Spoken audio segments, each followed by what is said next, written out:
Hello, ഉണക്കമീൻ നമ്മൾ വീട്ടിൽ തന്നെ ചെയ്തെടുക്കാൻ ശ്രമിക്കണം. ഇത് കാണുമ്പോൾ നിങ്ങൾക്കും അത് തോന്നും.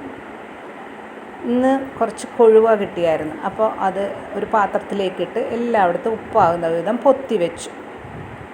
അരമണിക്കൂർ കഴിഞ്ഞപ്പോഴേക്കും ഇതൊന്ന് ഇനി ഒരു പാത്രത്തിലേക്ക് മാറ്റണം. ഊട്ടയുള്ള പാത്രത്തിലേക്ക് മാറ്റണം. നല്ല വെയിലുള്ള ദിവസമാണിന്ന്. നമ്മുടെ കാലാവസ്ഥയ്ക്ക് നല്ല വെയിലുള്ളത് കൊണ്ട് ഒറ്റ ദിവസം കൊണ്ട് തന്നെ ഇത് ഡ്രൈ ആയി കിട്ടും. ഇപ്പം ഞാനിത് ഇങ്ങനെ മാറ്റിയപ്പോഴാണ് ഈ വെള്ളം നല്ല ഒരു അഴുക്കുള്ള പോലത്തെ ഒരു വെള്ളമാണ് വന്നത്. ഒരുപാട് തവണ കഴുകിയതാണ്.